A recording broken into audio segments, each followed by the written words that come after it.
அஸ்ஸலாமு அலைக்கும் வரஹ்மத்துல்லாஹி வபரகாத்துஹு. ஆஷுரா நோன்பு பற்றிய விவரங்கள்.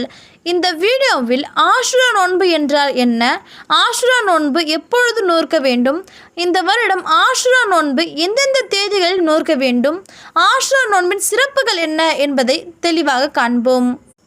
ஆஷுரா நோன்பு என்றால் என்ன என்று உங்களுக்கு தெரியுமா? ஃபிரௌனுடைய கூட்டத்திலிருந்து மூசா அலைஹிஸ்ஸலாம் அவர்களையும் அவர்களுடைய கூட்டத்தாரையும் அல்லாஹ் காப்பாற்றியதற்கு நன்றி கூறும் விதமாக மூசா அலைஹிஸ்ஸலாம் அவர்கள் நோன்பு நோற்றார்கள். அந்த நோன்புக்கு பெயர்தான் ஆஷுரா நோன்பு.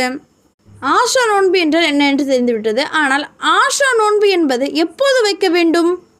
முஹர்ரம் பிறை 10 அன்று ஆஷுரா தினமாக உள்ளது. ஆஷுரா தினத்தில் நோன்பு நோற்பது சுன்னத்தாகும். ஆனால் ஆஷுரா நோன்பு என்பது 2 நோன்புகள் வைக்க வேண்டும். அதாவது முஹர்ரம் பிறை 9 மற்றும் 10 அல்லது முஹர்ரம் பிறை 10 மற்றும் 11 ஆகிய 2 நாட்களில் ஆஷுரா நோன்பு நோற்க வேண்டும்.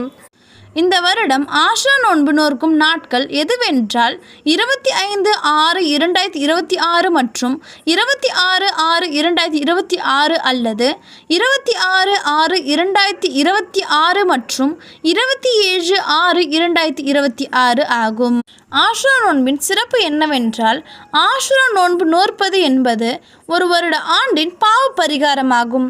அதாவது ஆஷுரா நோன்பு நோற்பதால் கடந்த ஒரு ஆண்டின் பாவம் மன்னிக்கப்படுகிறது. சுப்ஹானல்லாஹ். இவ்வளவு சிறப்பு வாய்ந்த இந்த நோன்பை நாம் அனைவரும் நோற்பதற்கான பாக்கியத்தை அல்லாஹு தாலா ஏற்படுத்தி அருள்வானாக. ஆமீன். இது போன்ற இஸ்லாமிய வீடியோக்களுக்கு மறக்காமல் நம் சேனலை சப்ஸ்கிரைப் செய்து கொள்ளுங்கள். இந்த வீடியோ உங்களுக்கு பிடித்திருந்தால் லைக் செய்து மற்றவர்களுக்கும் பகிருங்கள். பகிர்வதன் மூலம் நன்மைகளை அள்ளிக்கொள்ளுங்கள். ஜஸாக்கல்லாஹு ஹைரன். அஸ்ஸலாமு அலைக்கும் வரஹ்மத்துல்லாஹி வபரகாத்துஹு.